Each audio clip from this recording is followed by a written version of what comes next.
Do you ever wake up full of worries, feeling that the Lord is far from you? Pastor Andrew Brunson spent 2 years in a Turkish prison, and he felt those same things. He says he woke up every single day with fear and with grief and with anxiety, and I'd begin to fight.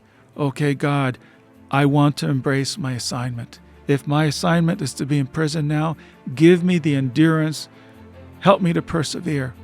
And I would fight for this throughout the day with various things. One of them was dancing. There were other things that I did as well, until by the end of the day, into the evening, I'd usually reach a point where I had surrendered. And that would bring me into the deepest level of peace that I experienced in prison. Jesus never promised his followers an easy path. In fact, he told his disciples that the world would hate them. He sent them out as sheep among wolves. Jesus' words came true in the life of the apostles, and they're still coming true today in the lives of his followers around the world. Join host Todd Nettleton as we hear their inspiring stories and learn how we can help. Right now on the Voice of the Martyrs Radio Network. Welcome again to the Voice of the Martyrs Radio. My name is Todd Nettleton. Last week, we started a conversation with Pastor Andrew Brunson, who was imprisoned for 2 years in the nation of Turkey. He is the author of the book, God's Hostage. Andrew, welcome back to the Voice of the Martyrs Radio. Thank you. I know one of the things that Richard Wurmbrand inspired you to do was to dance in prison. And we talked a little bit last week about how you got Pastor Wurmbrand's books in prison, how you began to read about his life, but talk about the inspiration to dance. So in my first period in prison, I was very broken. I don't want my story to be one of darkness and silence of God and just struggle, although that was very much underlying my whole time in prison.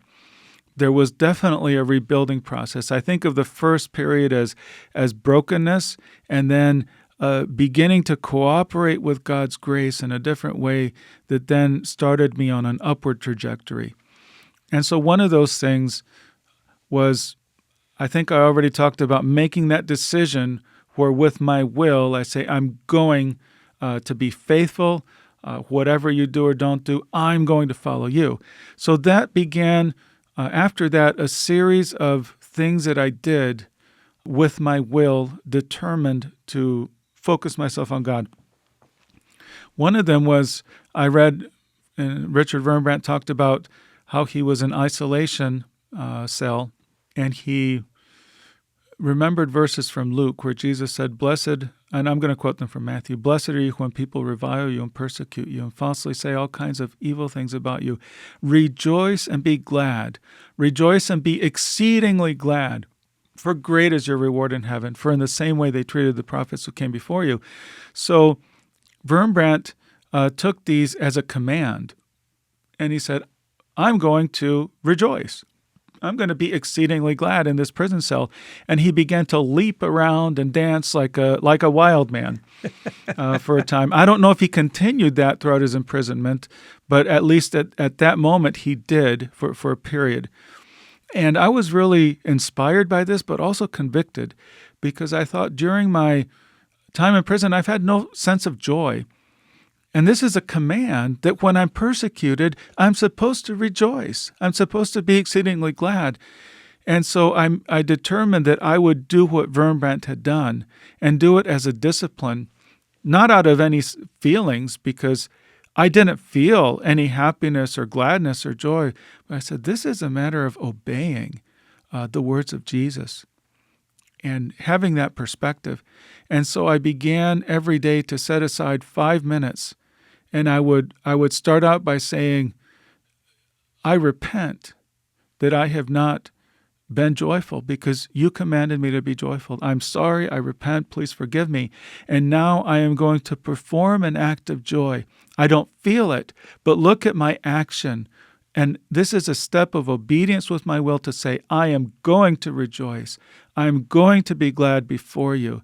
In these terrible circumstances, I'm separated from my wife and children. I don't know the future, what's going to happen to me, and I'm isolated in prison. but I'm going to rejoice. And then I would begin to dance, and I would hop around. It's not a very wonderful, a great dance, but I would hop around, I would leap, I would dance before God every day as a discipline, and I would sing those verses, and then I would say, rejoice and be glad, for great is your reward in heaven. And then I'd begin to jump and leap in the air and say, I will dance as Wurmbrand danced. I will leap as Wurmbrand leaped. And I'd do that for about 5 minutes, leaping around, not feeling anything, but saying, I am going to declare, I'm doing this for Jesus. I'm suffering for Jesus. It will bring reward. And I want to be obedient and count this as a joy.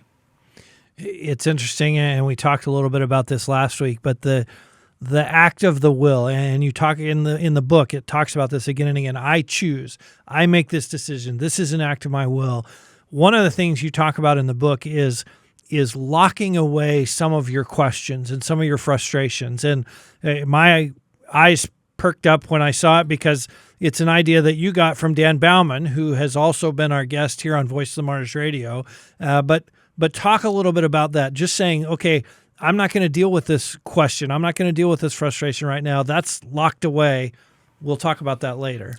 So I want to mention this act of the will, because we do have a choice. Even if it's a restricted choice, and even if it's very, very difficult, we have a choice. And it can be a very small step that we have to take, but the question, am I turning myself toward God or away from Him? Just a very basic positioning that we determine with our choice. I had a lot of questions, a lot of doubts, and there are some things you would know from reading the book that I don't have time to explain here, that really shook my confidence in God in some areas. And I had all of these questions and doubts, and I found that they were suffocating my relationship with God. So Noreen would come in and speak truth to me, and I'd say, yes, but. Or I read the Bible, and I'm, okay, yes, but. This was my heart that was burdened with offense and unanswered questions and doubts. And I read about Dan Baumann, who had a disappointment. He talked about in a book. He was offended at God and didn't understand, and at some point he just locked things away in a mental, a box he imagined. And I said, I've got to do this. So I imagined, my box is different from Dan's, but I imagined this, high-tech safe with a digital handprint and a handle, and I opened it, and I visualized putting in every question, every doubt, everything I had said about God's character and that was wrong. And I then turned the handle, and I put my hand, that digital handprint, and it's locked. And I said, God, you can open it, and I can open it. Nobody else can open it. You can open it anytime you want, if you want to bring these things out and deal with them and answer in some way. But I make a decision. I will not open this door. I will not, because I don't need answers to have a relationship with you. And that was actually a key thing, because I still had questions and doubts, but I said I will no longer entertain them. When they come in, I banish them. And every time one of them came up, I'd say, no, you stay in the box. You're locked in the box. And that changed things, because, as I said, I was still in the same circumstances. But it opened up my heart so that I was able to begin to receive again, and so that my heart would soften and tenderize toward God. So my questions weren't all answered. They still aren't. But I can tell you that my heart is tender toward God. One of the most important steps was that putting away of offense. When we don't understand things and there are difficulties, it's so easy to become offended at God, and that hardens the heart. It grows cold.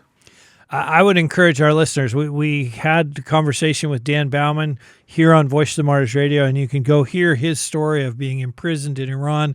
It is it is an amazing story. We're talking today on the Voice of the Martyrs Radio with Andrew Brunson. He is the author of the book God's Hostage, a former prisoner for Christ in Turkey. Andrew, talk us through your days in prison, because I know you talk in the book about really struggling in the morning. Oh, it's another day, I'm still in prison, and then kind of almost daily rebuilding your faith and making those conscious decisions. No, I'm not going to doubt. I am going to trust. Kind of talk us through how your day went. So this is in the second half of my imprisonment especially, and after I had begun to really fight for my relationship with God in a different way. And there were a number of steps I took. One key turning point was when the Turkish government increased the charges against me, so that the automatic penalty for this was 3 life sentences in prison and solitary confinement with no parole. So I've been running after, really pressing in now with my will, trying to discipline myself to seek Him every day. And this knocked me out because I thought I may never see my children again. I may never be with my wife again. And it knocked me down. But within a couple of weeks, I wrote a song. And I'm not a songwriter. I didn't sit down to write a song, but I just started to express my grief and my feelings to God. And then what started to come out was, "You are worthy of my all." So of all this pain, of this grief, of the isolation I'm going through, of this terrible loss I'm feeling now, that this could be the rest of my life just withering away in a Turkish prison, you are worthy of this, Jesus. You are worthy of it. And there was a verse I wrote, as I said, this was my heart song, and it was just for God. I want to be found worthy to stand before you on that day with no regrets from cowardice, things left undone. To hear you say, "Well done, my faithful friend. Now enter your reward. Jesus, my joy, you are the prize I'm running for." And I focused in on saying, I want to be found worthy to stand before you without regrets. And this means that I need to embrace the assignment that you have for me. I could stand before Jesus and He could say to me, "Andrew, there were things I wanted to accomplish through you, but because of cowardice, you ran away from them." And if someone had opened the door to me in prison in my first 8 or 9 months, I would have run out of it, even if God was saying, "Andrew, this is your assignment." I would have done what Jonah did. And now I was coming to the point where I was ready to say, "God, if this is your assignment for me, I don't want to miss out on this. I don't want to stand before you with regrets." And you say, "Andrew, there was an inheritance for you. There was something you were supposed to accomplish for my kingdom, and you didn't do it." And I would have regret. And so I started to fight for this every day. Say, "God, I want to embrace my assignment. I want to pursue your purposes and not my own. My purpose is to get out of prison. But what if your purpose is for me to be here because you want to use this in some way?"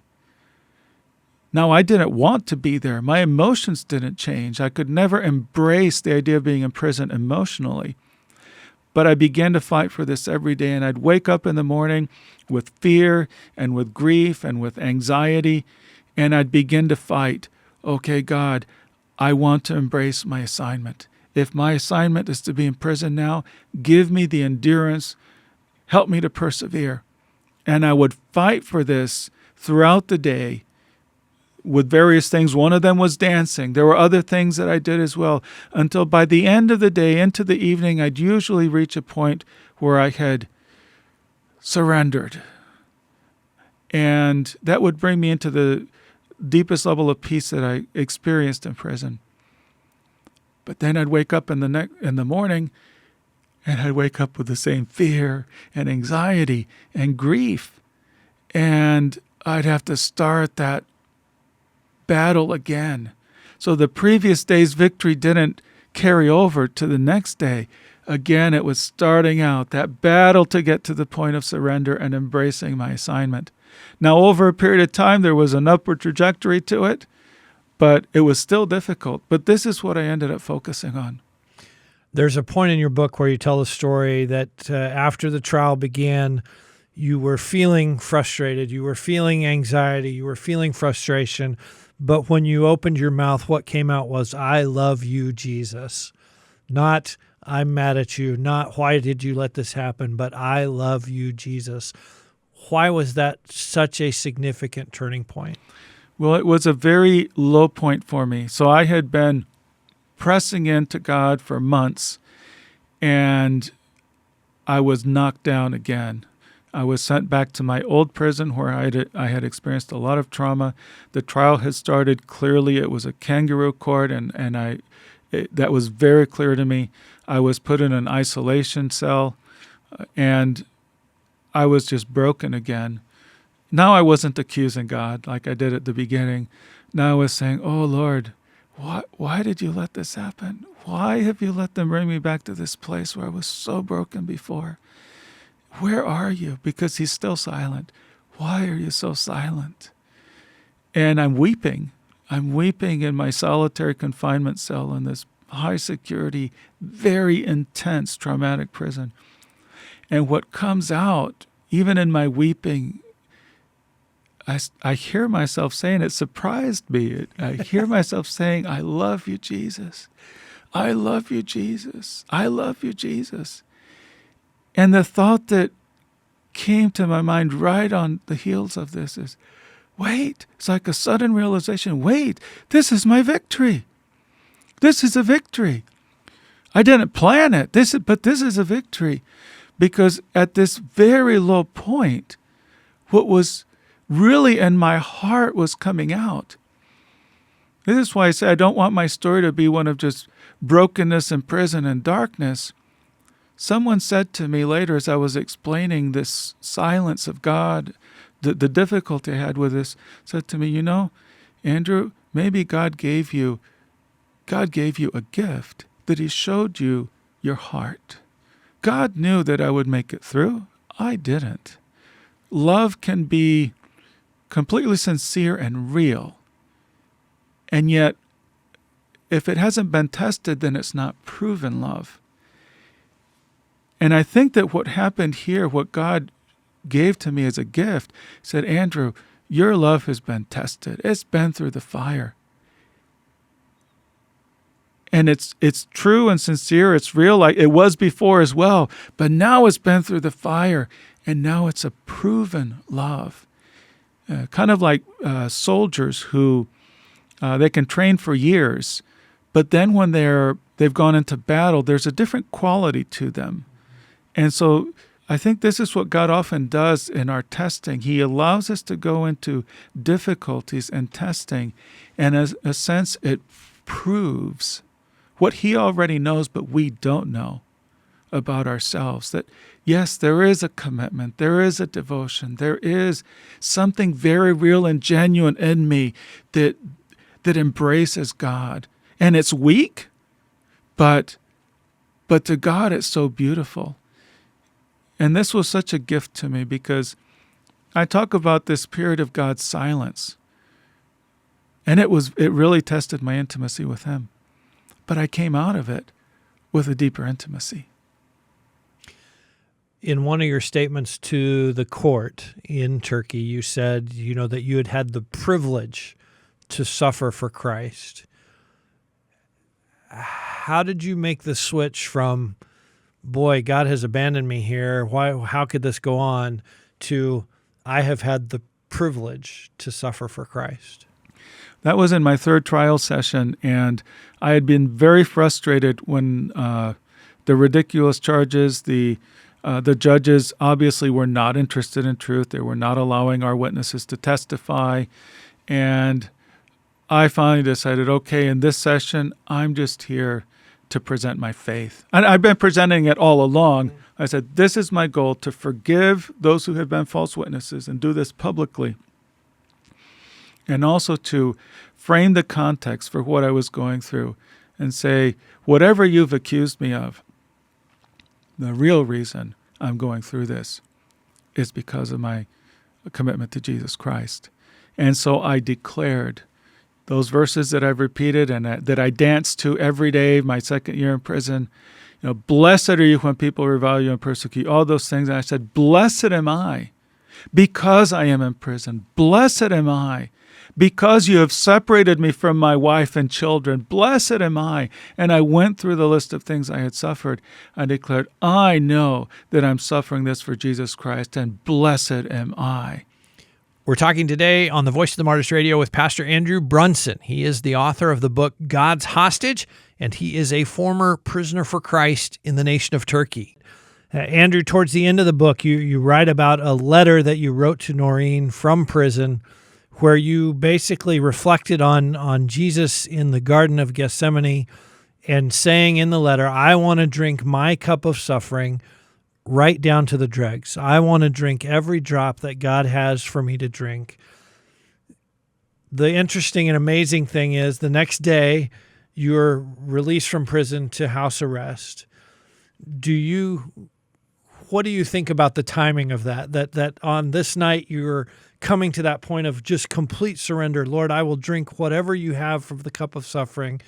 And the following day you're released to house arrest. The timing of the letter is why it's so significant for me, because I had just finished my third trial session, and they sent me back to prison for another 3 months and we were very discouraged.